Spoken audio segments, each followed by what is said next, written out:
Magandang araw sa inyo mga kahabis at ayun welcome back dito sa aking channel at ngayon ay magbablog tayo. Andito ako ngayon sa aking mga taniman. Ayan ang lalaki na ng aking kamuting kahoy. Pero ang gagawin natin ngayong araw mga kaludes ay mangunguha tayo ng kahoy kasi nga sa ngayon kahoy talaga yung pinaka basic na panggatong dito sa amin sa probinsya. At ang daladala ko ngayon mga kalods, ayun nakikita nyo, itak. Ayan at bulo.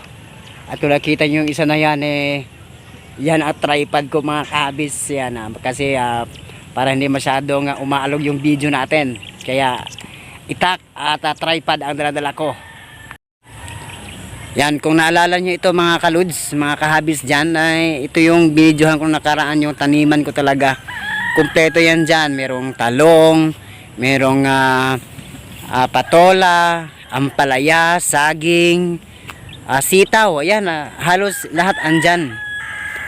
Ayan, dito tayo, may pupuntahan natin yung kabila na tinataniman namin ng gulay. Ito yung sa stepfather ko. Ayan, kumpleto rin siya dyan. Meron din siyang mga ampalaya.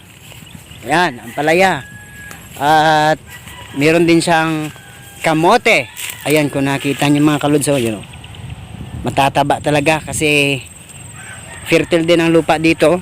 Napapansin nyo maraming basura, pero wag natin yung pansinin ng basura. Importante makapagtanim tayo, malilinisan na yan yung, ayan yung kanya mga kamote. Tsaka meron yung gabi. Ayan, nakita nyo mga kalods. Doon naman sa kabila is sa sile.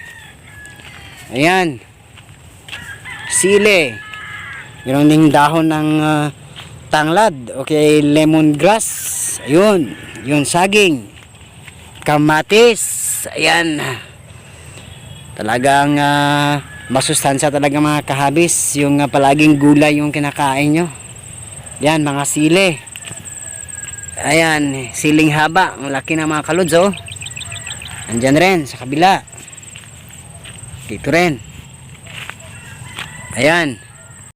So ayun mga kalods, ang sarap talaga pag nagtatanim ka kasi pag gusto mong pangsahog sa niluluto mo, pupuntahan mo kaagad yung taniman mo kasi andun yun, nakatanim.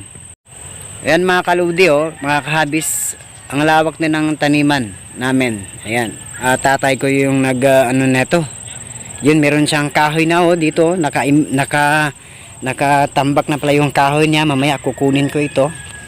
At narito rin sa kabila yung isa niya pang pinaglinisan, nilinis na ito, kinuha niya yung mga damo. Ayan. So sa susunod ito naman yung tataniman niya. Okay, tara na mga kalods at mangunguha tayo ng mga kahoy. Karamihan kasi sa kinukuha ko na kahoy yung binunga. Yun, pag sinabi yun sa ibang mga sa scientific name is Macaranga tanarius. Yun yung tawag nun. Kaya tara na makahabi, aalis na tayo. Ayan, pupunta ako sa kabilang banda doon, sa malapit sa mga pinagkukuhaan namin ng kahoy. Kasi doon marami doon. Ayun, doon ako banda sa gawin na yan mga kaluds. Marami dyan mga binunga doon banda. Yun, kasi marami dyan. Malapit lang naman yan mga kaludi. Kasi nga sa ngayong panahon pag magre-rely ka sa uling o kaya gasol na panggatong, nako sobrang mahal nun. Kaya yung gagawin natin is yung alternative, yung mangunguha tayo ng kahoy na panggatong. Mabilis na naman kasi matuyo yung binunga. Pag nabalatan mo yun, mabilis lang yun. Siguro mga 2 days 2 days yung na-experience ko doon sa kahoy na yun. Mabilis lang talaga yan matuyo. At pag nakaramdam yun ng apoy, ang bilis yun magningas. Kaya yun ang karamihan na kahoy ang kinukuha ko mga kahabis. Yun, malapit na tayo mga kahabis. Ingat-ingat lang ako kasi maraming mga Yung mga ano na yun, oh, yung may mga tinik yan. Sa amin tawag nito, huya-huya. Iwan ko ano tawag dito. Yan, tinik na tuloy ako, aray ko. Sakit ah. Dahan-dahan lang tayo mga kahabis. Maya-maya meron ding ahas dito, matuklaw tayo. Ayan mga kahabis. Mga ka-idol. Yan oh. Yan yung binunga. Kukunin ko yan. Para panggatong yan. Yan oh. Ang binunga doon pa sa kabila oh. Meron pa. Yan, marami dito yan mga kalods, mga kahabis. Kaya kukuhain natin yan. Okay, tara na mga kaludi. Kukuhain natin yung binunga. Mabilis lang to, mabilis lang to. Yan oh.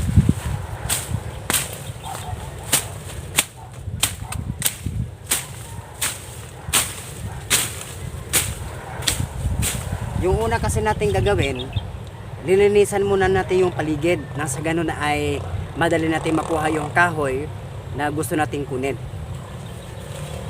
Yan oh.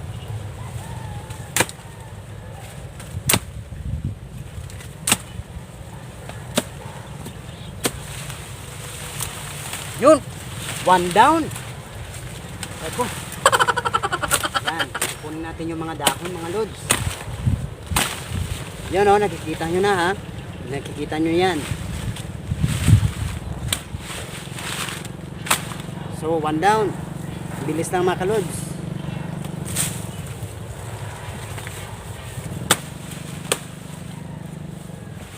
Ayan, tag-iisang tagpas lang yan mga kalods oh. Ay isang tagpas lang yan kasi matalim yung itak ni Magellan.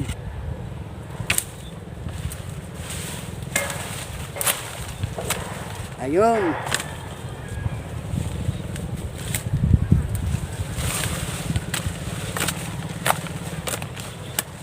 So ang bilis na talaga mga kahabis. Ganyan lang kabilis. Ganyan lang kabilis mga kalods. Ayan, doon na naman tayo sa kabila mga kalods. Tingnan nyo. Kukuhain ko yan.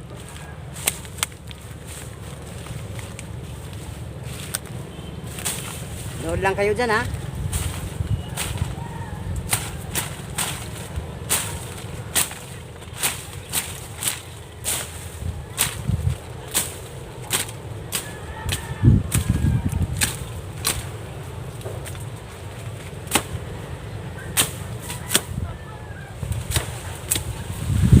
Yan. Kita nyo yan, ang bilis to. Ganyan ka sarap ang buhay sa probinsya mga kahabis.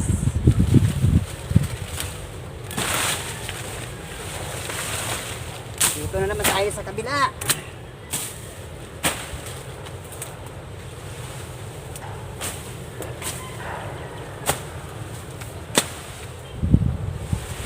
Ayan, ang lambot. Ang lambot mga kalod. Sari ko. Sari ko. Hinak ko.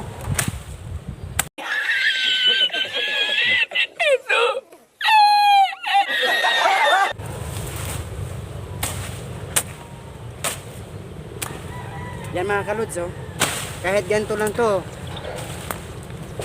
marami na ang bigas na maluluto na ito. Kaya sabi ko sa inyo mga kahabis, yung buhay dito sa probinsya sobrang napakasaya.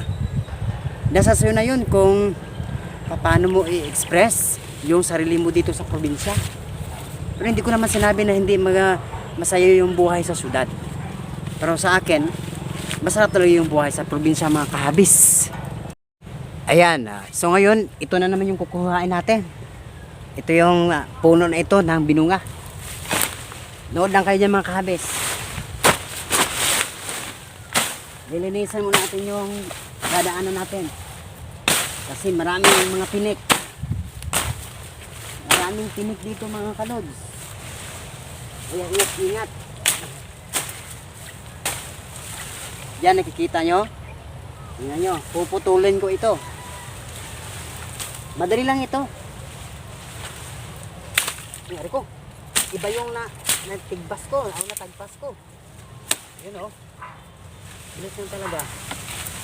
Ang bilis maputol oh. No, no, no, no. Para pinapahirapan mo ako. Sabi ko nga, umilis mo lang ako. Kaya ang daming sumasama. Ayaw yata nilang kukulin kita. Ito. Yan mga kalods, oh. Panggatong na yan.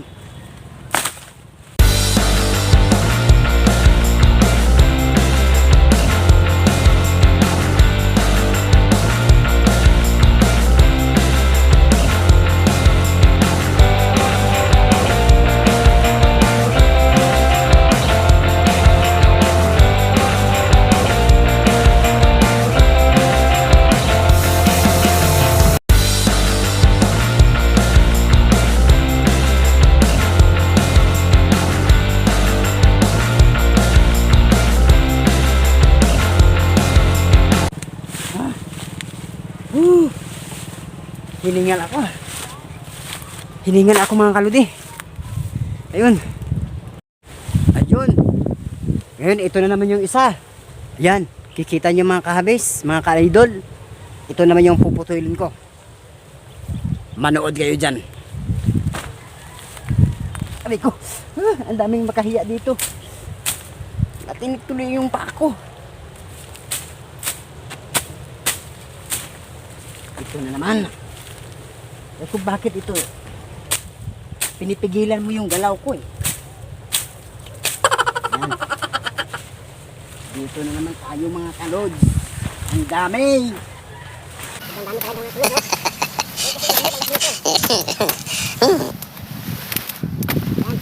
Yan, madali na maputol talaga mga kahabis.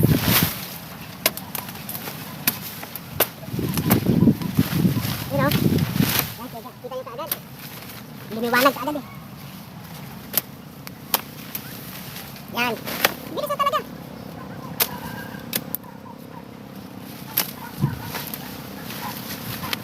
Iipunin ko muna dito. Tapos isa-isahin kong kuhaan ng dahon.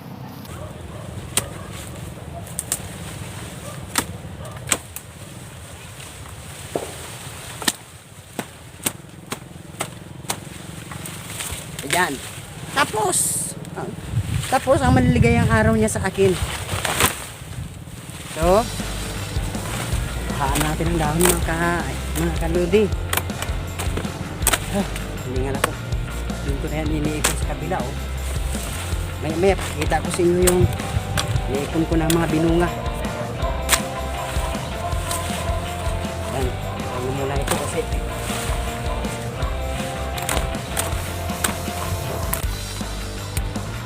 alam nyo mga kaludi, maliit lang ito eh. Maliliit lang ang mga binunga na ito pag sa bundok ko talaga pupunta. Ako sobrang lalaki. Lalaki ng puno ng binunga doon.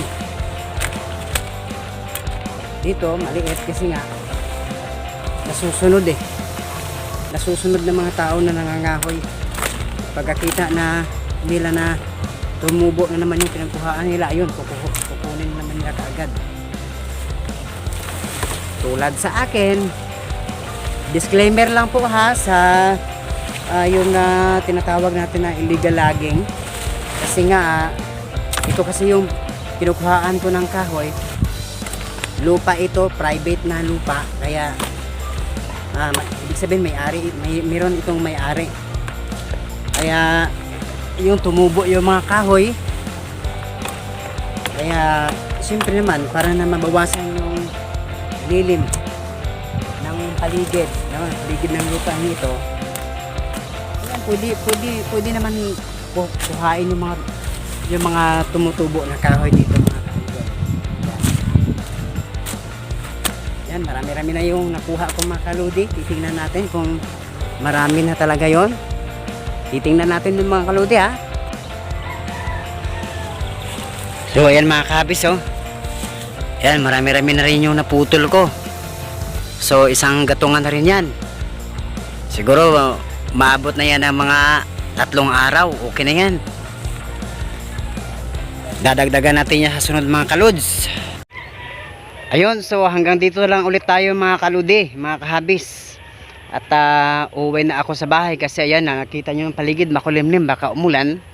At salamat sa inyong panunood sa aking channel, at sana po hindi kayo magsawa sa pagsuporta sa aking munting kubo. At sana po nagpapasalamat din ako sa mga subscribers na patuloy na tumatangkilik sa aking channel. At yun sinashoutout ko pala yung isa kong masugid na tagapanood, si Marilyn TV Vlog. At sa lahat ng aking mga subscribers, salamat po. At huwag nyo kalimutan na mag-comment, mag-like at mag-hit na notification bell, no? At mag-subscribe din kayo mga kahabi, nang sa ganun ay updated kayo sa mga susunod ko pang mga episode na aking i-upload. At hanggang dito na lang muli tayo. Hanggang sa muli, paalam!